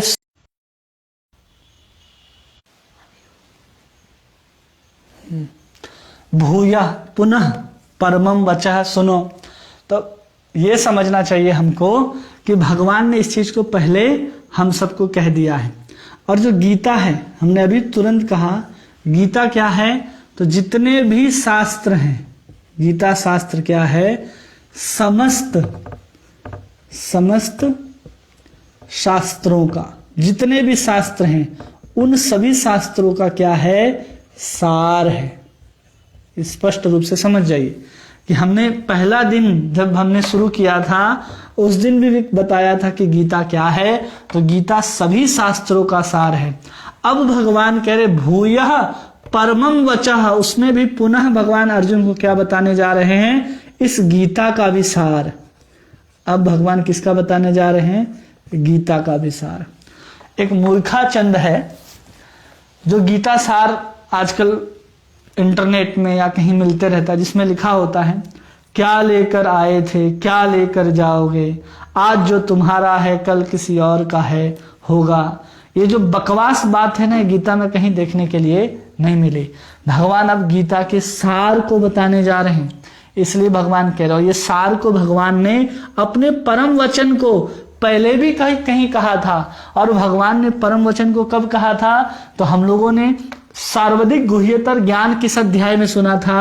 तो उस अध्याय का नाम था राज विद्या राज गुह्य योग, मतलब अध्याय 9। अध्याय 9 में भगवान ने क्या किया? सबसे गुह्यतर ज्ञान है उसको वहां पर बतला दिया। अब पूरे अध्याय, पूरे के पूरे 18 अध्याय में सबसे मध्य का अध्याय कौन है? 9वां अध्याय है। अब इसी 9वें अध्याय से लेकर के भगवान 12 अध्याय तक गुह्यतम ज्ञान को बतलाते हैं, जिसमें 12वें अध्याय में भगवान भक्ति योग को बतलाते हैं। अब इसी अध्याय के अंदर भगवान कह रहे हैं कि उस सर्वाधिक गुह्यतर ज्ञान छिपा हुआ है। अब भगवान अर्जुन को 64वें श्लोक में समस्त गीता का सार क्या है वो बतला रहे हैं। हम लोग क्या कहते हैं समस्त गीता का सार? सर्वधर्मान् परित्यज्य मामेकं शरणं व्रज अहं त्वां सर्वपापेभ्यो मोक्षयिष्यामि मा शुचः। लेकिन वो श्लोक जो है वो इस सार तक लाने के लिए केवल शुरुआत है। असली सार जो है, गीता का सार अगर कहें तो गीता का सार यही है, जिसको भगवान ने पहले भूयः जब कह रहे हैं भगवान, तो समझ लीजिए भगवान ने इस ज्ञान को पहले कहा है। भगवान कृष्ण कहते हैं गीता के सार के रूप में, मनमना भव मद्भक्तो मध्याजी मां नमस्कुरु मामे वैश्यसि सत्यम ते प्रीति जाने प्रियो असि में। सदैव मेरा चिंतन करो, मेरा भक्त बनो, मेरी पूजा करो, मुझे नमस्कार करो। इस प्रकार तुम निश्चित रूप से मेरे पास आओगे, मैं तुम्हें वचन देता हूं, क्योंकि तुम मेरे प्रिय मित्र हो। अब इस बात को ध्यान रखिए, भगवान क्या कह दिया अर्जुन को? जो गीता का सार है, परम गुह्यतरम मतलब परम वचन, भगवान का परम वाक्य, भगवान का परम वाक्य, गुह्यतमम टॉप सीक्रेट, गीता का सार अब भगवान बताने जा रहे हैं। वो क्या है? तो मन मनः भव मद भक्तो, मतलब मेरा चिंतन करो। पहला भगवान ने क्या कहा? मेरा चिंतन करो, चिंतन करो, पहला वाक्य भगवान का। दूसरा, मद भक्तो, मेरे भक्त बनो, मेरे भक्त बनो। तीसरा, मध्याजी, मेरी पूजा करो, मेरी पूजा करो। चौथा, माम नमस्कुरु, मुझे नमस्कार करो, मुझे नमस्कार करो। ये चार बात जो हैं वही गीता का सार है। इसके अतिरिक्त सब बकवास है, जो भी कुछ कह दे सब बकवास है, क्योंकि भगवान का परम वाक्य है। इससे श्रेष्ठ भगवान ने बात नहीं कही। और इसी बात को भगवान ने पिछले श्लोक में कहा ना कि परम भूयः, मतलब भूय मतलब पहले कहा है, तो इसी बात को भगवान ने 9वें अध्याय के 34वें श्लोक में कहा है। इसी सेम श्लोक को, मन मना भव मद भक्तो मध्याजी माम नमस्करु, इसी वाक्य को पहले भी भगवान ने 34वें श्लोक में कह दिया है। इसलिए भगवान कह रहे सब करो, मेरा चिंतन करो, मुझे नमस्कार करो और मेरी पूजा करो और मेरे भक्त बन जाओ। और चारों का तात्पर्य जो है एक ही है। अगर समझा जाए तो चारों का तात्पर्य एक ही है। क्यों? सबसे पहले मन मनहा, सबसे पहला शब्द क्या है इन चारों में? मन मनहा, मन मना, मन मना, मतलब भगवान कह रहे हैं मन जो है मेरे में लगाओ, मन के द्वारा क्या करो? मेरा चिंतन करो। तो मन के द्वारा कोई व्यक्ति कैसे चिंतन कर सकता है? तो कहते हैं ना, तो गोपियों का मन जो है वो सदा गोपाल में रहता है, वो उनके ही प्राण जीवन सर्वस्व है। कैसे? मन मनः की बात भगवान कब करते हैं? जब उद्धव को व्रज में भेजना था भगवान श्री कृष्ण को गोपियों को समझाने के लिए, क्या भेजना है कि जाओ जाकर समझा करके आओ।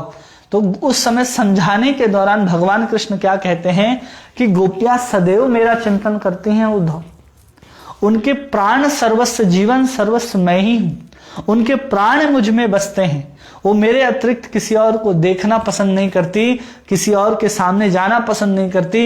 इसलिए उस समय उद्धव को भगवान कृष्ण ने अपना पीतांबर और अपना माला पहना करके ब्रज में भेजा था। वैसी दशा होती है, मन मना वैसा चिंतन होता है उनका।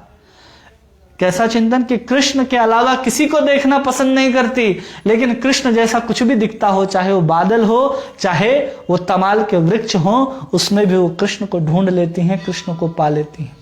उस अवस्था की बात है ये मन मना।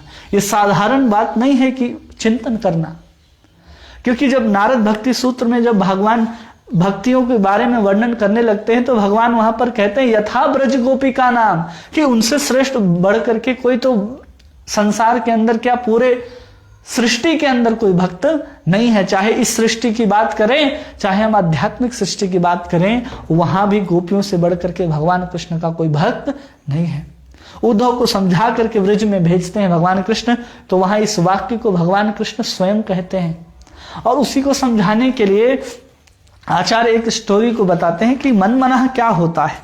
तो उसमें कहानी बताते हैं, कथा बतलाते हैं कि एक बार ब्रज के अंदर, नंदगांव के अंदर एक नववधू विवाह करके आई। विवाह करके वो जैसे आई तो विवाह के पूर्व ही उसने भगवान कृष्ण के बारे में सुनकर के रखा था कि सुंदर मोर पंख को अपने माथे पर धारण करते हैं भगवान, पीतांबर पहनते हैं, अपने बांसुरी को अपने हाथ पे रख करके सुंदर होठों से उसका फूंक मार के सुंदर नाद का निनाद करते हैं भगवान, गायों के पीछे पीछे जाते हैं वन में गायों को चराने के लिए, अपने ग्वाल बाल सखाओं के साथ जाते हैं। ये सब कुछ चिंतन करके सुन करके रखा था उस नववधू ने। वो जैसे ही अपने घर में जाती है, प्रवेश करती है, उसकी सास कहती है कि अभी सुबह का समय है और अभी यहां पर से एक काला सा लड़का है, वो यहां से गाय लेकर के गुजरेगा, तुम अपने खिड़की से, अपने दरवाजे से बाहर झांकना मत। तो बोलते ऐसा क्यों? तो कहती है उसकी सास कि वो काला नाग है, एक बार अगर किसी को डस लिया तो व्यक्ति मरता भी नहीं है और जीता भी नहीं है। तो ऐसा, तो उसने तो पहले ही चिंतन करके रखा था, सोच करके रखा था कि ऐसा स्वरूप है, हम नंदगांव में विवाह करके जा रहे हैं तो हम भगवान कृष्ण को देखेंगे गौचारण करते हुए। वो कहती है, वो गोपी अपने सास से कि आपकी बेटी भी तो गई है देखने के लिए। तो वो बेचारी कुछ नहीं बोलती है उसकी सास, और बहू उसकी आज्ञा का उल्लंघन करके राज्य मार्ग पर खड़ी हो जाती है, जिस मार्ग से भगवान कृष्ण गायों को लेकर के जाने वाले थे। और जब भगवान वहां से गाय को लेकर के जाने वाले थे तो आगे आगे देखते हैं कि बहुत सारे गाय आ रहे हैं, बड़े गाय आ रहे हैं, पीछे छोटे छोटे गाय आ रहे हैं। उस छोटे गायों के पीछे भगवान श्री कृष्ण सुंदर बांसुरी को बजाते हुए चल रहे थे। भगवान कृष्ण ने तिरछी नजर से देखा, क्योंकि भगवान की नजर कभी भी सीधी नहीं जाती, केवल भगवान कृष्ण की। जब भी देखते हैं किसी को टेढ़ा ही देखते हैं, चाहे कोई भी हो। तो भगवान कृष्ण ने तिरछी नजर से देखा उस गोपी को और सब समझ गए कि नववधू आई है, और इसको सास मना कर रही थी, फिर भी आकर के मेरे दर्शन के लिए यहाँ पर खड़ी हुई। एक छोटे से बछड़े के ऊपर अपना हाथ रखते हैं, पूंछ रखते हैं, तो जैसे पूंछ किसी गाय का पकड़ेंगे तो कैसे उछल करके इधर उधर भागता है, तो बछड़ा उसी गोपी के पास जाकर के खड़ा हो जाता है, और भगवान कृष्ण भी उसी बछड़े के पीछे पीछे उस गोपी के पास जाकर के खड़े हो जाते हैं, और उसके सर जो झुका हुआ होता है उसको अपने बांसुरी से उसके मुख को अपने ओर उठाते हैं और त्रिभंग ललित स्वरूप में उसके सामने खड़े होते हैं, और फिर वहां से गाय को चराने के लिए निकल जाते हैं। सास दिन भर ढूंढते रह जाती है कि कहाँ गई नववधू आई है, अभी विवाह करके मिल नहीं रही है।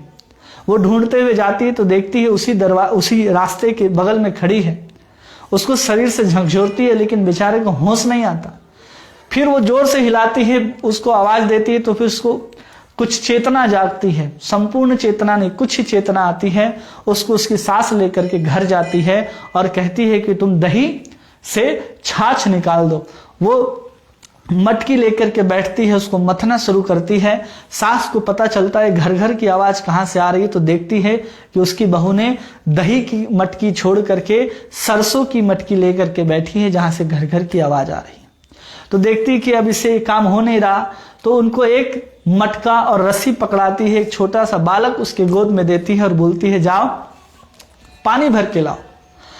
अब वो गोपी गई है पानी भरने के लिए। अब कुएं के ऊपर घड़े को रखा है, बच्चे को नीचे बिठाया है और रस्सी बांध रही है। और जैसे ही रस्सी बांधती है और ऐसे उठाती है, तुरंत गोपियां अगल बगल जो पानी भर रही थी अन्य गोपियां, वो तुरंत हाथ पकड़ती हैं और रोकती हैं, अरे क्या हो गया इसको, इसका दिमाग खराब हो गया है, ये एक छोटे से बच्चे के ऊपर रस्सी डाल करके कुएं में क्यों डाल रही है। दूसरी गोपी कहती है अरे इसको भूत लगा है, भूत। लेकिन तीसरी गोपी वहां पर कहती है इसको भूत नहीं, इसको नंद का पूत लगा है। नंद भूत तो एक बार लग जाए तो छूट जाता है, लेकिन नंद का पूत किसी को पकड़ ले तो भूत से भी खतरनाक हो, किसी को छोड़ता नहीं है। तो एक बार कृष्ण को देखने के बाद जिस प्रकार उस गोपी के मन की दशा हुई, उस मन की दशा से व्यक्ति को चिंतन करना चाहिए। उस चिंतन की बात कर रहे हैं, मन मनहा, वैसे मन लग जाए कि अन्य किसी काम में फिर लगे ही ना। हम जब कृष्ण के हो जाएं तो पूर्ण कृष्ण के हो जाएं, हम संसार के किसी काम के न रहें। इसी को कह रहे हैं यहां पर मन मनहा। ऐसे भगवान के चरणों में क्या लगना चाहिए, मन लग जाना चाहिए। ऐसा मन भव की बात कर रहे हैं। और फिर दूसरी बात कर रहे हैं मद भक्तो, मद भक्तो, कि तुम क्या करो, मेरे भक्त हो जाओ। अब भक्त कैसे हो, तो भगवान कह रहे कि अगर तुम गोपी की तरह चिंतन नहीं कर सकते मेरा, तो तुम क्या करो, तुम मेरे भक्त बन जाओ। और मेरे भक्त कैसे बनो, तो कह रहे सब प्रकार से कृष्ण के चरणों में अर्पित कर दो। किसको, अपने आप को। और क्या करो, श्रवणम कीर्तनम विष्णु स्मरणम पाद सेवनम अर्चनम वंदनम दास्यम साख्यम आत्मनिवेदनम। तो हमको क्या करना है, भगवान के शरणागत होकर के भगवान की लीलाओं का श्रवण करना है, उनके नामों का कीर्तन करना है, वंदन करना है, अर्चन करना है, स्मरण करना है। सब कुछ जो करना है वो कृष्ण के लिए ही करना है। तो उसी को कह रहे हैं ऐसे करो। ऐसे कौन किया, तो अमरीश महाराज जी का उदाहरण मिलता है ना, सवे मनः कृष्ण पादार विंदयो वंचांसी वैकुंठ गुणानुवर्णने। जिन्होंने अपने मन को कृष्ण में लगा दिया, समर्पित कर दिया और वाणी के द्वारा कृष्ण के गुणों का वर्णन का गान करने लगे। अपने पादों कहाँ जाने लगे, अपने पाद चरणों से केवल और केवल हरि मंदिर और तीर्थ स्थानों को जाने लगे। अपने हाथों से कृष्ण की सेवा करने लगे। अपने त्वचा को किसी भक्त के साथ स्पर्श करने में लगाने लगे। अपने कान से केवल हरि की कथाओं का गान करने लगे। ऐसी जो दशा है उसको बोलते हैं भक्त की दशा। ऐसे भक्त बनो। भगवान कह रहे कि ऐसा नहीं हो सकते गोपियों की तरफ, पता है, तो तुम क्या करो, मेरे भक्त बनो। मद भक्त, ऐसा करो। तो ऐसा भक्त कौन बना जो सब कुछ लगा दिया भगवान के चरणों। तो बिल्व मंगल ठाकुर का उदाहरण आता है कि बिल्व मंगल ठाकुर क्या एक वैश्या के प्रति बहुत आसक्त थे। चिंतामणि नाम था उस वैश्या का, उसके प्रति अत्यंत आसक्त थे। तो कहते हैं कि एक बार बहुत बारिश आ रही थी। उस बारिश के समय वो बिल्व मंगल ठाकुर अपने घर से निकलते हैं और कहते हैं कि नदी के उस पार उस वैश्या का घर था, चिंतामणि का घर था। तो इतने बारिश में एक नाव वाला था, तो नाव वाला ने कहा कि हम इतने बारिश में नाव को इस पार से उस पार नहीं लेके जा सकते। तो देखते हैं कि पास में ही एक लकड़ी का ये बहता हुआ आ रहा, उसी को पकड़ करके उस पार चले जाते हैं। फिर देखते हैं कि बहुत उसके महल के बाहर एक रस्सी लटक रहा है, उसको पकड़ करके अंदर चले जाते हैं। क्योंकि उतने बारिश में जब बिल्व मंगल ठाकुर दरवाजे को खटखटा रहे थे तो दरवाजा कोई खोल नहीं रहा था, क्योंकि किसी को लग ही नहीं रहा था। इतने बादल गरज रहे थे, वर्षा हो रही थी कि किसी को सुनाई नहीं दे रहा था कि बाहर कोई खड़ा है। तो देखते हैं कि बाहर एक रस्सी लटका हुआ है, उसी के ऊपर चढ़ करके पकड़ करके चढ़ जाते हैं बिल्व मंगल ठाकुर और उस चिंतामणि के पास पहुंच जाते हैं। चिंतामणि आश्चर्य करती है, अरे ऐसा कैसे, इतने बारिश में कोई नाव भी नहीं मिलेगा और नीचे से ऊपर कैसे आ गया। वो झांक करके देखती है नीचे तो देखती है कि अजगर का सांप लटक रहा है। उस सांप को पकड़ कर बिल मंगल ठाकुर आ जाते हैं। वो दूर नदी में देखती है कि कैसे आगे, नाव तो इस पार नहीं है, तो देखते हैं किसी व्यक्ति का जो मरा हुआ लाश है उसको पकड़ करके बिल मंगल ठाकुर वहां पर आ जाते हैं। और वही बिल मंगल ठाकुर कहते हैं कि देखो तुम मेरे प्रति इतना आसक्त हो, ऐसे आसक्त हो कि तुमको एक लाश पता नहीं चला कि कौन है। और कहते हैं कि बिल मंगल ठाकुर के पिताजी की ही लाश थी, जो अधिक बारिश होने के कारण जो लोग जलाने के लिए आए थे और पानी बरसने के कारण वो जला नहीं तो उसको बहा दिया गया था जल में। उसी लाश को, अपने पिता के लाश को पकड़ करके बिल मंगल ठाकुर वहां पर पहुंचते हैं। जब उनको ज्ञान होता है कि नहीं, हमको इस चिंतामणि ने उसको आसक्त को तोड़ दिया, तो सब कुछ छोड़ करके वो वृंदावन चले जाते हैं। और वृंदावन जाने के बाद भी उनके अंदर चिंतामणि की याद आती रहती है कि चिंतामणि ऐसी थी, चिंतामणि वैसी थी। तो एक महिला को देख करके भी उनके अंदर वासना जग गई कि हम इसके साथ भी संग करेंगे। उनके जो पति थे उनको तैयार करवाते हैं, बिल मंगल ठाकुर के सामने लाते हैं। तो कहते हैं उस समय उसी माता जी से उन्होंने उनके बालों में लगाने वाले पिन को लिया और अपने ही हाथों से दोनों आंखों को मार करके फोड़ दिया। और फिर वही भगवान कृष्ण का कीर्तन गाते गाते वृंदावन के अंदर भटकने लगे। एक बार किसी गड्ढे में गिरने जा रहे थे बिल मंगल ठाकुर, तो एक छोटा सा बालक आता है और उनके हाथ पकड़ करके उस गड्ढे से दूर ले जाता है।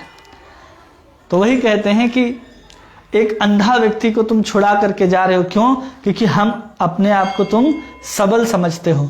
अगर तुम्हारा हिम्मत है कृष्ण तो मेरे हृदय से जा करके दिखाओ, तब जानेंगे कि तुम्हारे अंदर भी कोई बल है। हाथ छुड़ा करके एक अंधे व्यक्ति का जाने में कोई बहुत बड़ी बहादुरी नहीं है। तो वैसे व्यक्ति को क्या होना चाहिए? भक्त बनना, भक्त हो जाना चाहिए कि हमें श्रवण कीर्तन स्मरण वंदन आदि करना है।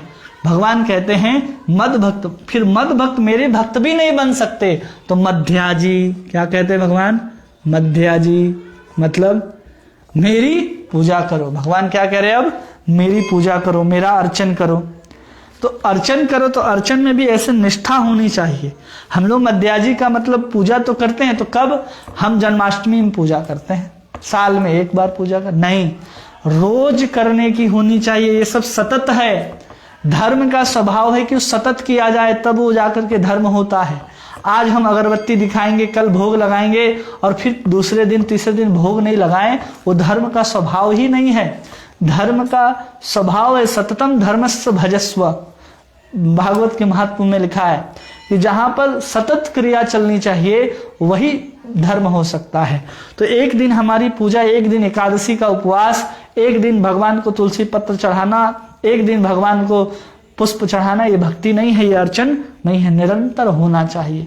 तो ऐसे ही एक कथा आती है, एक बाबा जी रहते थे मथुरा में। उनके एक शालिग्राम जी थे। बहुत ज्यादा उनको नियम पता नहीं था, लेकिन अपनी श्रद्धा के अनुसार उस शालिग्राम जी की सेवा गोपाल समझ करके किया करते थे। तो उनकी निष्ठा भगवान शालिग्राम के बटुए में इतनी अच्छी थी कि प्रत्येक दिन का नियम था कि ब्रह्म मुहूर्त में उठ करके यमुना में स्नान करते थे और पुनः आकर के वो उनकी अर्चना आदि करते थे। जल लेकर के आते थे यमुना से और फिर शालिग्राम की सेवा करते थे। तो उसके बाद क्या हुआ उस दिन कि एक दिन जब बहुत बूढ़े हो गए, अत्यंत बूढ़े हो गए, और उस बूढ़े होने के कारण इतना बादल पानी उस दिन भी था कि उनको समय का भान नहीं हुआ कि अभी ब्रह्म मुहूर्त है, कि अभी आधी रात है। उसी आधी रात में उठ करके चले जाते हैं यमुना में स्नान करने के लिए। और यमुना का जल उस वक्त कहते हैं बहुत ठंडा था।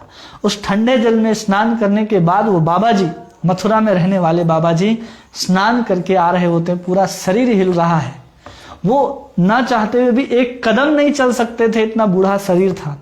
उसी समय एक छोटा सा बालक कंबल ओढ़े हुए लालटेन लेकर के उनके सामने आता है और भगवान उस बाबा जी को पकड़ता है और पूछता है कि आप इतने रात को कहाँ जा रहे हैं? तो बताते हैं कि हमारा घर यहाँ पर है, हम उस ओर जा रहे हैं।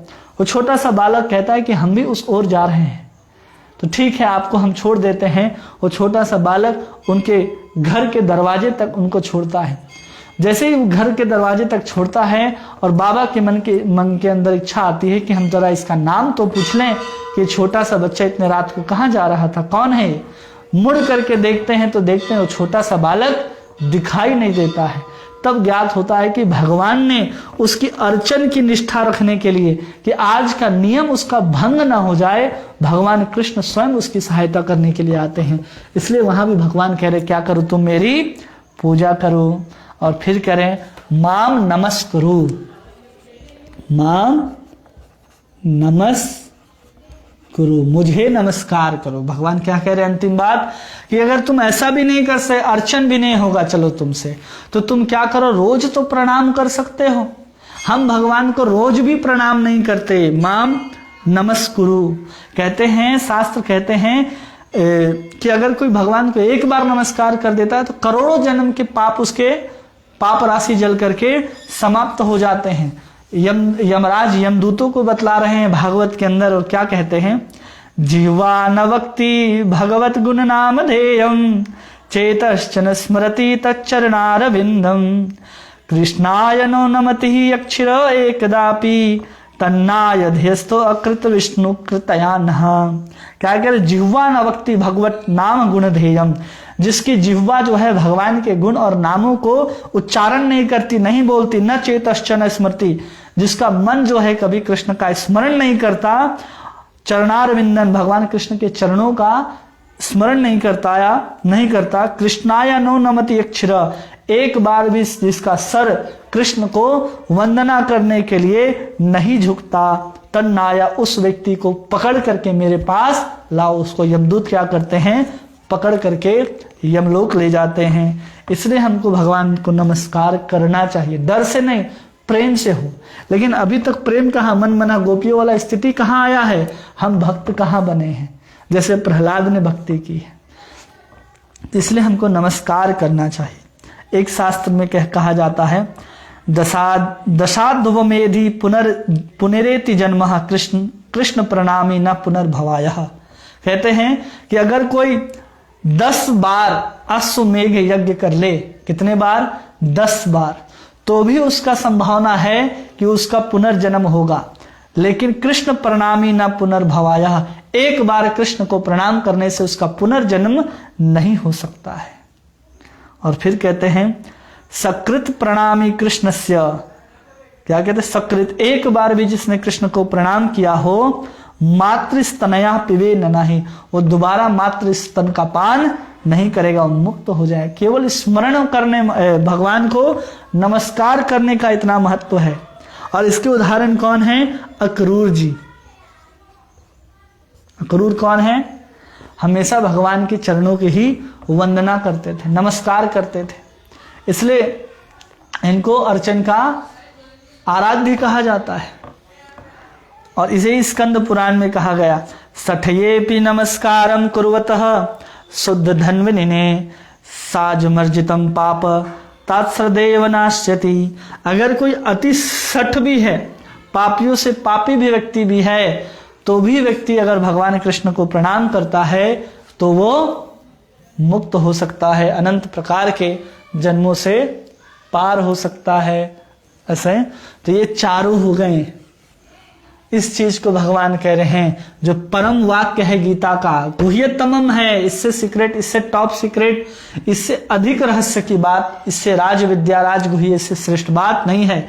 यही गीता का सार है। मन मना भव मद भक्तो मध्याजी माम नमस्कुरु। अगर तुम ऐसा करोगे अर्जुन, तो भगवान कहते मामे वैश्यसी सत्यम ते, मैं तुम्हें मेरे पास अवश्य आओगे, सत्यम ते, मैं तो वचन देता हूं। क्यों? क्योंकि तुम मेरे बहुत प्रिय सखा हो, प्रियो असी में। तो यही गीता का परम रहस्य है। और जब भगवान कह रहे हैं मन मनः भव मद भक्तो मध्याजी माम, अब यहां माम जो कहा जा रहा है, भगवान क्या कह रहे हैं, माम, मेरी। माम मतलब क्या कह रहे हैं भगवान, मेरी। अब अर्जुन के सामने कौन खड़े हैं, तो उसको प्रभुपाद जी यहां बहुत सुंदर ढंग से लिखते हैं तात्पर्य में। कहते हैं कि मन को उस कृष्ण के ऊपर एकाग्र करना चाहिए जो दोनों हाथों में वंशी धारण किए हैं, सुंदर मुख वाले, अपने बालों में मोर पंख धारण किए हुए हैं और सांवले बालक के रूप में है। स्पष्ट रूप से कहते हैं कि उन्हीं के ऊपर ध्यान करना चाहिए और कभी भी अन्य अवतारों की ओर लेकर के नहीं जाना चाहिए कि हमारा मन क्या होता है, कभी इधर कभी उधर जाता है। तो कह रहे किसी अन्य रूप में नहीं मोड़ना चाहिए, न राम में, न विष्णु में, नारायण में, न वराह में, किसी भी अवतार की तरफ नहीं मोड़ना चाहिए। और कृष्ण के रूप में मन एकाग्रता का ज्ञान ही गुह्यतम अंश है, जिसका प्रकटीकरण अर्जुन के लिए किया गया, क्योंकि वह कृष्ण का अत्यंत प्रिय सखा है। तो यही गीता का क्या है, परम गुह्यतर और परम गुह्य ज्ञान है, जो भगवान ने अर्जुन के माध्यम से हम सबको कहा है। अब इन सबको पूरा करने के लिए ही भगवान अगला श्लोक जो है 66वां श्लोक कहते हैं, क्या कहते हैं, सर्वधर्मान परित्यज्य मामेकं शरणं व्रज, कि तुम क्या करो, सभी धर्मों को छोड़ करके मेरे पास आ जाओ। फिर अहम त्वाम सर्व पापेभ्यो मोक्षस्यामि मा शुचः, कि इस प्रकार तुम सभी पापों से मुक्त हो जाओगे। तो इस 66वें श्लोक को हम लोग और इससे आगे को हम लोग कल देखेंगे। कल जहाँ तक हो उसको हम लोग देखने का प्रयास करेंगे। टोटल 78 श्लोक हैं, इसमें आज हम लोगों ने 65 श्लोक गीता के सार तक देखा, और कल फिर इसके आगे हम लोग देखेंगे। और फिर भगवान बोलना बंद करेंगे, फिर अर्जुन की दशा देखेंगे, और फिर धृतराष्ट्र बोल करके अर्जुन की विजय की घोषणा करेंगे, और अपने उत्साह को बताएंगे कि कितना आनंद आ रहा है इस चीज को सुन करके। आपको भी आनंद आ रहा होगा और आया भी होगा, क्योंकि भगवान की वाणी है जिसको हम लोग पढ़ और सुन रहे थे, इसलिए इसमें आनंद ना आए ऐसा हो ही नहीं सकता। आप सभी का बहुत बहुत धन्यवाद। हरे कृष्णा।